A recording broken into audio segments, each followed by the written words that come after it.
Agents of S.H.I.E.L.D. Season 2, Episode 12, Who You Really Are. This was definitely a pretty cool episode. We got to see the Kree, come to Earth and kind of expose Sky as being one of these, well, they're deemed Inhumans, in the comic book universe, but for him, he kind of gave us, like, the backstory on what the Inhumans are to certain other races, and not just the Kree, but even to Asgardians. It's like, these things are just weapons that, unfortunately, they're humans who were forced into becoming these different creatures, chemically speaking, but they can't get their powers under control. They're made to destroy. They're made to kind of go crazy and lose control and wipe out the enemies of the Kree. And I thought that was actually a pretty interesting concept. It wasn't just, like, they're just Inhumans and these things are just random ancient things. We got to see, we got to learn the backstory of them, or at least for people who didn't already know the backstory. And it was kind of cool. I thought it was an interesting way to include the Kree into the series, which is always really cool because the Kree are like a huge, huge thing, of course, with them. Just, it's like the Kree and the Skrull, like those two are like the two alien species in like the Marvel universe. So having the Kree in there is cool. I can't wait till we get the Skrull, which I don't know if they're gonna do that for a long time. And if they do, they'll save that for the movies for sure. But it was really cool. It was cool to see the Kree. Of course, we got Sif again, and having her come back is always pretty cool. We get to have a character who comes from the movies. It would actually be pretty cool to see some of the other characters come from the Thor movies as well. Like, I wouldn't expect them to have, like, Chris Hemsworth come in there, like, it's Thor coming in. But it would be cool if they had, like, the other characters come in as well, and it wasn't just Sif, and maybe it was just, like, a really big threat, and so they needed more than just Sif. But it was cool to have her come back.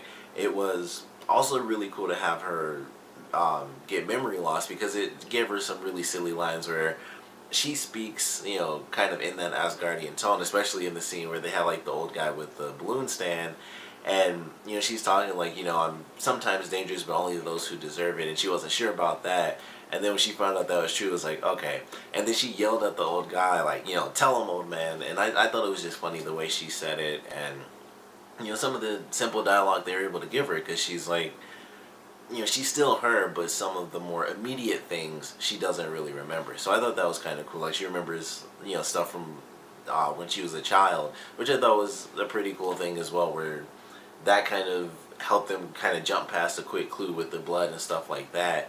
Well, what they thought was blood. And I thought it was just interesting. Like, she just rattled off this random thing. Like, there are only, like, 7 known species, and none of them are humanoid. And I just thought that was kind of funny. Like, it's a nice little random thing. It's technically backstory on Asgardians, I guess. But it's nice, silly little stuff, and I thought it was pretty enjoyable.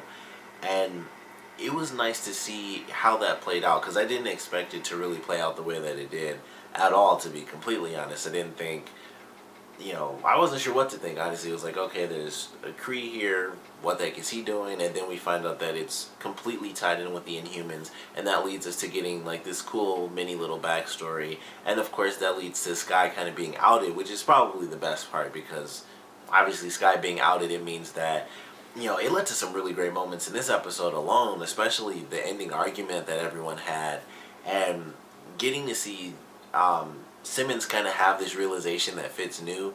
That was actually a great scene, even though it was like a split second, and like Sky runs past her and she's like, I'm so sorry, and she just instantly realizes what it is, and she's like, Fitz knew and stuff. Excuse me. I love that scene. It was like a small little scene. I like the way they did the pan where they actually had the camera going past her and she's, following it. I thought it looked well. I thought it played out well, and it's just like you could kind of see sort of the sadness, in her face, and it was like, obviously the big deal about that is, she lost Trip, and even though they weren't together, they were getting to that point, and it, even without that, it still sucks that Trip is gone. But it was just a really great little scene, and she's like, it's kind of, Sky can't control it, and she's like, this is the moment to really just say, like, I'm sorry for, what happened, and technically, she's not really responsible for that. Like, him destroying the thing isn't why it exploded. He kicked it and it blew up. That's why that happened to him. It wasn't, like, she couldn't have stopped that. So it still technically wasn't her fault. That's not why he, like, they couldn't have saved him. He still would have just been stuck there. But it was a great little scene. And then, like, the argument they had where everyone's kind of like, hey, we kind of should have known it's a little different with the Kree and the Asgardians. It's a little different than us because we're on the same team. We're, the same species even. And it was just really cool in the way it ended with Max saying, like, we need protection from her, and obviously her finding that out or hearing him say that. I thought it was pretty well done. And another thing, like, him saying that is kind of like the second time he said something like that, where he feels like they're the ones that need protection from certain things, and kind of the argument he had with Coulson in the last episode. It really makes me wonder who it is that they're working for. They're not working for Hydra. We did get an official answer for that. They're not working for Hydra. And it does kind of make me think they might still be working for Leviathan. I feel like that's still a very plausible outcome for whatever it is that they're doing.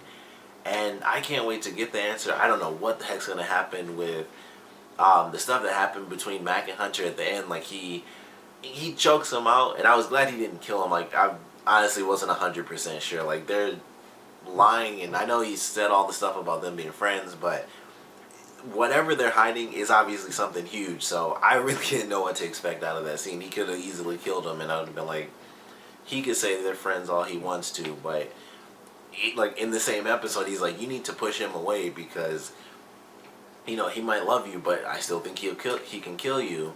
And if that's the mentality he has, then, I would totally think the reverse. Like, Mac might be friends with everyone else, but he'll kill them too if they go up against him.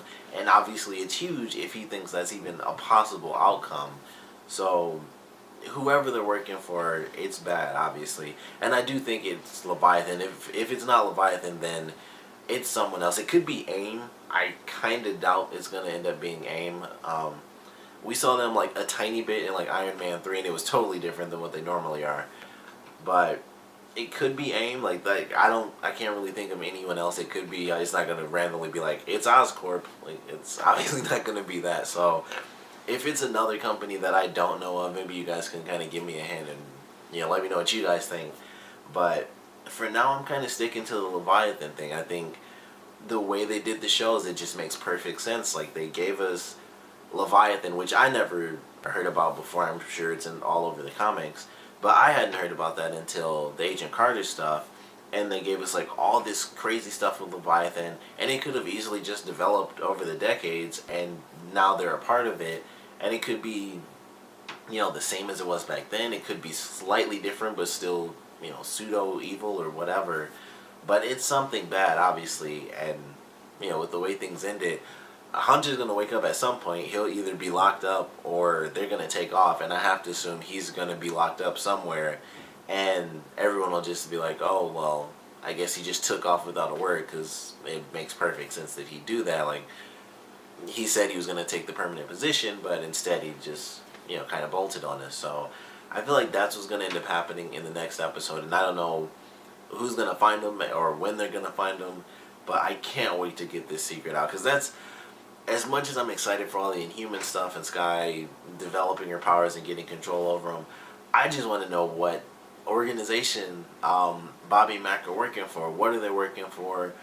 Why are they working for them? How long have they been working for them?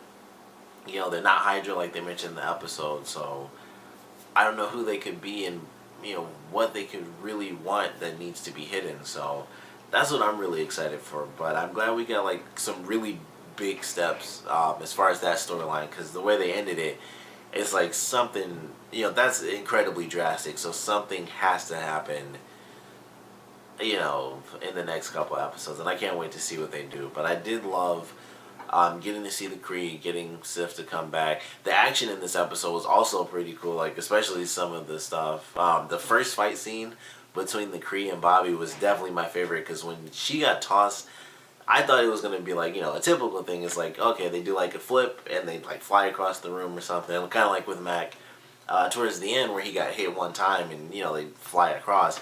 She spun like 4 or 5 times and then fell on the thing. I was like, that was actually really amazing. And the second fight they had was pretty cool too, even though it was funny. I could tell it was incredibly obvious to me, like the stunt double coming in and doing like all the flips and stuff. And he just looked too different from the actor, which it just stood out a lot to me, but I still thought it was awesome. I still thought it looked pretty cool. And we also got to see the gun from the Avengers, which they call the Bambino now. We got to see that kind of make a comeback and help them take down the Kree. And the way they ended that, I thought was pretty sweet too, where they were able to wipe his memory, and they had a little funny scene where he was being taken away, like, you're not blue because you're in disguise from the people watching. He's like, I'll keep watch. And it was just kind of silly. So, I enjoyed the way they did the comedy in this episode.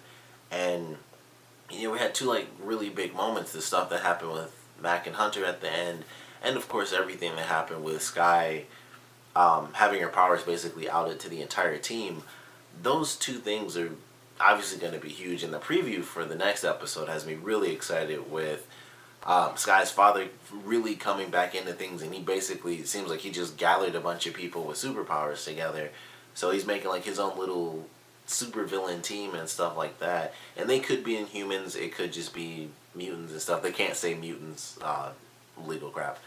But whatever it is, I'm excited for that. It seems like it'll be pretty cool. They're somehow going to end up on like a football field.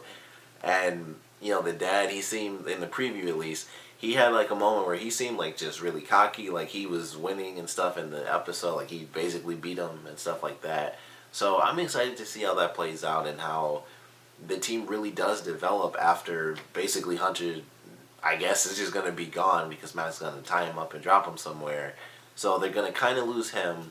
They're going to be really distant from Sky, and obviously, based on what everyone was saying, she's not going to be too comfortable being around them either. So I'm excited to see this sort of really odd shift in dynamics, but this was a great leap, after her getting her powers, because it was like a little nudge, and it's like one person knew, like Fitz knew, and it was nice to see that they kind of did that for like one episode where only one person knew, and then boom, the whole team knows, and we kind of lost one of the team. So I thought it was a great episode. Like I said, love the action.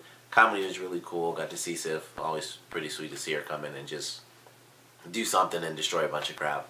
But it was a good episode. Of course, I want to know what you guys thought, so please comment below. Let me know your favorite parts, your least favorite parts, and what the heck is happening with Bobby and Mac. Like, who do you guys think they're really working for? Because if it's not AIM, it's not Leviathan, who is it gonna be? It could the Serpent Society, I guess. I mean, that was something they kind of played around with, before they mentioned Captain America 3 was going to be like Civil War. They messed around with the Serpent Society, so that could be a thing, which technically I believe branched off of Hydra or something like that. So, what organization are they working for? If you know the actual answer, I wouldn't mind knowing, to be completely honest, but at least put spoilers, and you don't have to give like a full explanation. I don't want to know everything, but like a couple little details I wouldn't hate. But please comment below, let me know, and thanks for watching.